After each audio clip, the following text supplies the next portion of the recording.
আজ আমি ম্যাথ ক্লাসরুমে তোমাদেরকে দেখাবো ক্লাস 8 এর চ্যাপ্টার 1.2 এর 11 নম্বরের কিছু ম্যাথ। তো চলো ক্লাস শুরু করা যাক। ফার্স্ট 9 নাম্বারটা দেখো, 3 + 2a - a স্কয়ার। তো এই ম্যাথটা কি করে করতে হবে? এগুলো হচ্ছে উৎপাদকে বিশ্লেষণ করতে হবে। তো আমি কি করব, যেহেতু এখানে আমি কোনো ফর্মুলা ফেলতে পারছি না, তাই আমি 3 টাকে 4 করে নেব। যখনই আমি 3 টাকে 4 করে নেব, তো আমার 1 মাইনাস করতে হবে। দেখো 4 - 1 মানে 3, ঠিক যা ছিল সেটাই থাকলো, +2a - a স্কয়ার।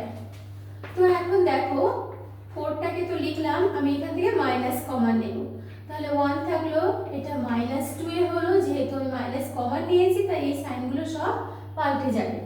তো এখানে হচ্ছে +a স্কয়ার।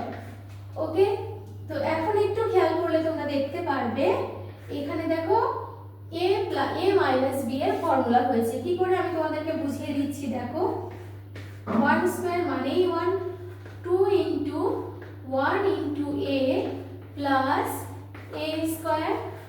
দেখো a square - 2ab + b square হয়েছে না? তাহলে আমি এটাকে কি লিখতে পারি?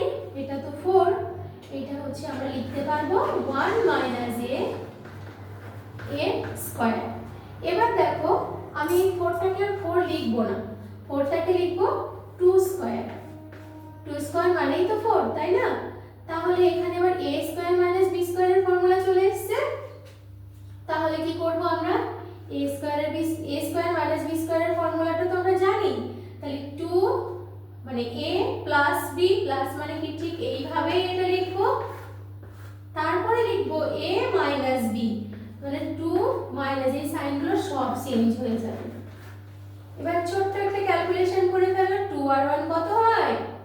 3 - a, আর এখানে 2 থেকে 1 চলে গেলে 1 থাকছে। এটা হচ্ছে আমার आंसर। ওকে, তো এটা তো আমি একটা করে দিলাম। এটা হচ্ছে 9 নম্বর। আশা করি তোমরা খুব ভালোভাবে বুঝতে পেরেছো। তো চলো এবার আমি 10 নাম্বারটা করব।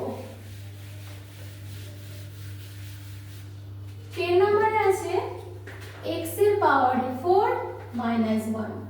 তো একটু ভালো করে দেখো তো, x এর পাওয়ারে 4 এটাকে আমি এরকম লিখতে পারি কিনা?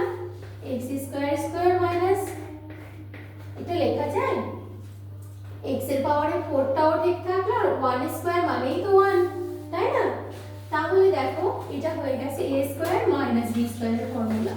তাহলে আমি লিখে ফেলি, কোনো দেরি না করে ঝটপট লিখে ফেলবো a + b * a - b। Okay, clear হলো? এরপরে কি করব? ঠিক এটাকে নিয়ে আর কোনো ঝামেলা করব না, ঠিক আছে? এ যেমন আছে ওকে এরকমই রেখে দেব। এবার আমি এটাকে নিয়ে কিছু কাজ করব। কি কাজ করব? আবার একটু দেখো, এটাকে আমি এরকম লিখতে পারি কিনা? পারি? লেখা যায়? যায়, কারণ x² - 1 স্কয়ার মানেই তো 1, তাই না? তাহলে আবার একে নিয়ে কিন্তু কিছু করবে না, এটাকে নিয়ে কিছু করলেই কিন্তু মুশকিল। এটা দেখো a² - b স্কয়ার হয়ে গেছে। তাহলে এটাকে আমি আবার ভেঙে লিখব a + b * a - b। This is the answer. Okay, আশা করি তোমরা খুব ভালো মতো বুঝতে পারছো। তো এটা হয়ে গেল নাম্বার 10। সেই 10টা চেঞ্জ করা হয়নি, এবার ঠিক আছে। তো এটা নাম্বার 10 হয়ে গেল। ওকে,